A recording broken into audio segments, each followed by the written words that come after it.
Assalamualaikum warahmatullahi wabarakatuh. Perkenalkan, nama saya Sandi Kurniawan dengan NIM D4230001. Ingin mempresentasikan untuk elektronika daya mengenai tugas, yakni topik 2. Yang pertama, ini ada power instantaneous.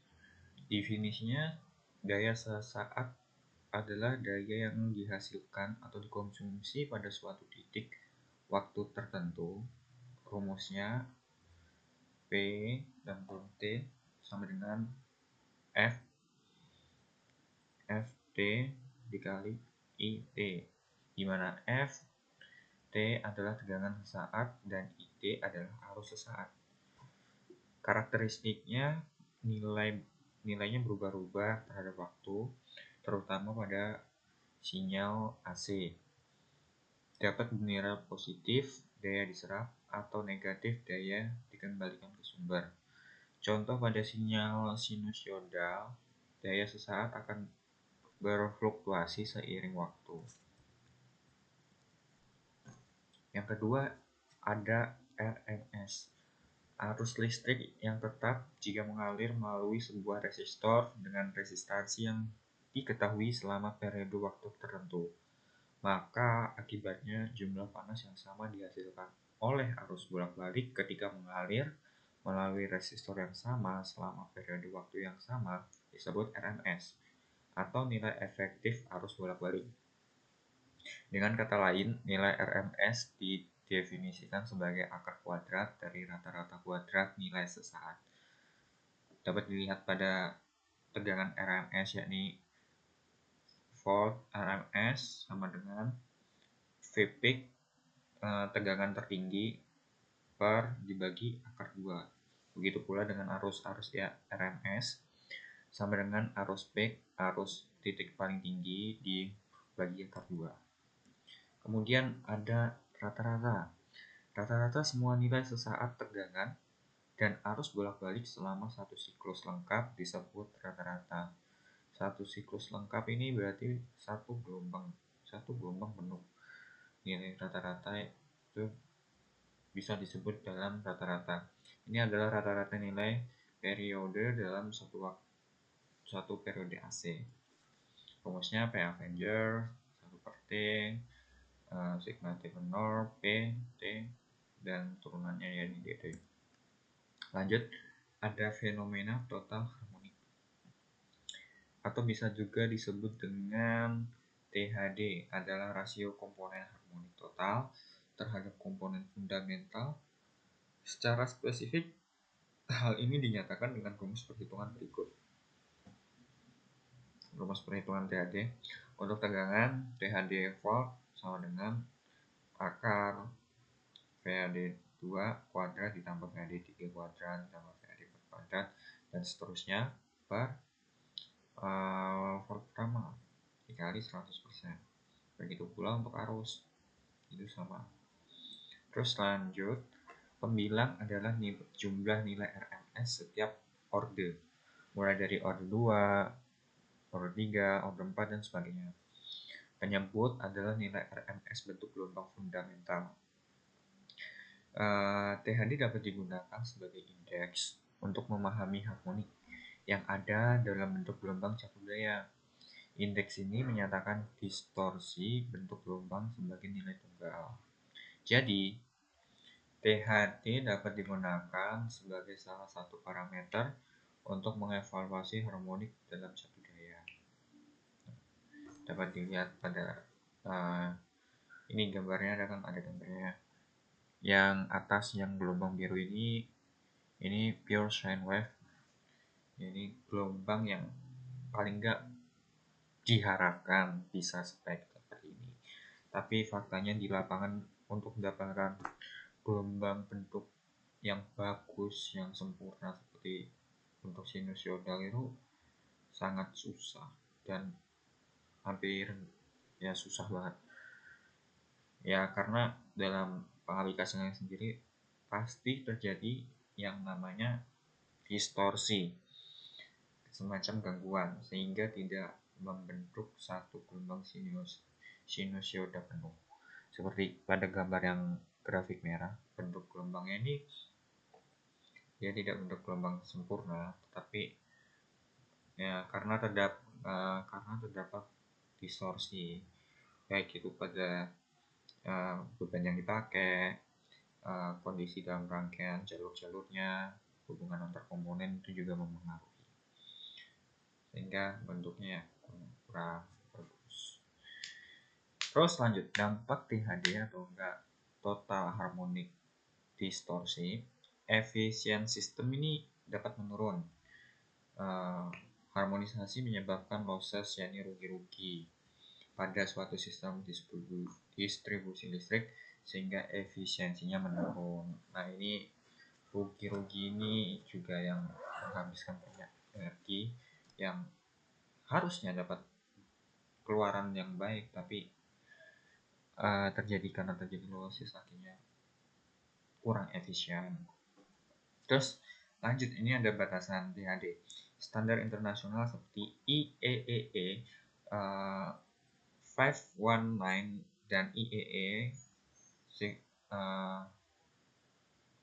61000 memberikan batasan THD yang diperbolehkan untuk menjaga kualitas daya pada skala internasional.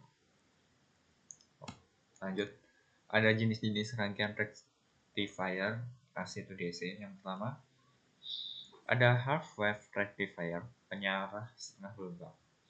Prinsip kerjanya hanya setengah siklus gelombang AC.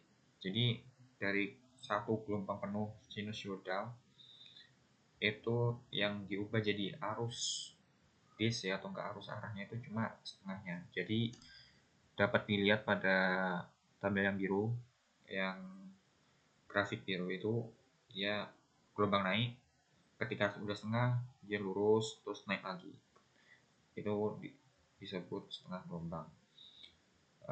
Prinsip kerjanya hanya setengah siklus gelombang AC positif atau negatif yang diizinkan melewati dioda, sementara setengah siklus lainnya diblokir. Sehingga kalau dilihat yang dari grafik biru, yang gelombang yang menuju bawah ini diblokir, tidak diperbolehkan lewat oleh si dioda, sehingga yang boleh lewat hanyalah gelombang atas diblokir, naik atas lagi diblokir lagi. Jadi nggak satu gelombang penuh sinusoida. Rangkaiannya bisa dilihat di sini. Ada sumber plus minus. Yang plus masuk ke anoda dioda, terus keluarannya dari katoda menuju ke resistor ke beban, lanjut ke netral, sehingga tidak terjadi dioda di sini berfungsi untuk memblokir arus balik atau enggak arus gelombang negatifnya, sehingga input dari ini AC, keluarannya menjadi setengah gelombang DC. Lanjut yang kedua, ada full wave rectifier, penyarah gelombang penuh. Full wave rectifier menggunakan kedua siklus gelombang AC positif dan negatif untuk menghasilkan output DC. Ada dua jenis dari full wave rectifier ini. Yang pertama ada center tap full wave rectifier. Prinsip kerjanya menggunakan transformator dengan center tap tengah dan dua dioda. Setiap dioda bekerja pada setengah siklus yang berbeda, sehingga menghasilkan gelombang penuh. Dapat dilihat pada gambar yang paling atas yang pertama ini. Ini gambar dari center tap full wave rectifier, di mana dia menggunakan dua dioda, yakni atas dan bawah, kemudian yang dihubungkan paralel dan juga grounding, sehingga dioda atas dia mengizinkan gelombang sinus yang atas masuk, dan yang di bawah dia meloloskan gelombang bawah yang masuk, sehingga dia membentuk gelombang DC searah dengan tidak ada potongan. Jadi gelombang naik, nggak ada potongan, langsung naik lagi. Itu beda sama yang setengah arah tadi, gelombangnya naik, ada potongan, baru naik lagi. Kalau yang full wave center tap ini, dia tidak ada potongannya, jadi naik, langsung naik lagi pakai gelombang yang bawah. Kemudian ada bridge rectifier, penyarah jembatan. Prinsipnya ini menggunakan 4 dioda yang disusun dalam konfigurasi jembatan. Dua dioda bekerja pada setengah siklus positif, dua lainnya bekerja pada siklus negatif. Komponennya di sini menggunakan 4 dioda. Dapat dilihat pada gambar yang kedua yang di bawah ini. Input dari AC positifnya masuk ke dioda dan negatifnya masuk ke dioda yang sisi lainnya, sehingga menghasilkan banyak arah jembatan yang bagus. Tidak ada perjalikan menggunakan 4 dioda. Oke, lanjut. Jenis-jenis rangkaian AC to DC. Yang keempat ini ada rectifier, penyarah terkendali. Prinsipnya menggunakan komponen aktif seperti SR, silicon control rectifier atau thyristor untuk mengontrol tegangan output DC. Sehingga dikarenakan kita bisa mengatur pada input gate dari thyristor, kita bisa mengontrol mengontrol keluaran tegangan DC-nya sesuai kemauan kita. Lanjut, di sini kita jenis-jenis rangkaian converter DC to DC. Yang pertama ada back converter atau bisa disebut juga step down converter. Fungsinya menurunkan tegangan DC input ke tegangan DC output yang lebih rendah. Prinsip kerjanya menggunakan saklar, biasanya pakai transistor yang diatur oleh sinyal PWM untuk mengontrol tegangan output. Jadi tegangan output itu diturunkan dan bisa diatur melalui transistor. Ini ada, bisa dilihat pada gambar pertama. Terus yang kedua ada boost converter atau bisa disebut juga sebagai step up. Fungsinya untuk menaikkan tegangan input ke tegangan output yang lebih tinggi. Fungsi kerjanya menggunakan indikator untuk menyimpan energi saat saklar on dan melepaskannya saat saklar off, sehingga menghasilkan tegangan output yang lebih tinggi. Dapat dilihat pada gambar kedua. Yang ketiga ada back boost converter, dapat menaikkan atau menurunkan tegangan input DC tergantung pada duty cycle. Prinsip kerjanya menggabungkan prinsip back dan boost converter. Output bisa lebih tinggi atau lebih rendah dari input sesuai kemauan kita. Bisa kita atur mau dijadikan step up atau mau dijadikan step down. Lanjut keempat, ada choke converter, menghasilkan tegangan output yang lebih tinggi atau lebih rendah dari input dengan polaritas output yang berlawanan. Cara kerjanya menggunakan kapasitor sebagai komponen penyimpan energi utama. Jadi choke converter ini bisa meninggikan output atau enggak menurunkan tegangan, tetapi dengan polaritas output yang berlawanan. Sekian presentasi dari saya. Jika ada salah kata dalam mempresentasikan topik 2 ini, saya mohon maaf. Jika kurang jelas, saya mohon maaf. Jika boleh banget di komentar atau dibenerin, diluruskan lagi. Sekian dari saya. Wassalamualaikum warahmatullahi wabarakatuh. Terima kasih.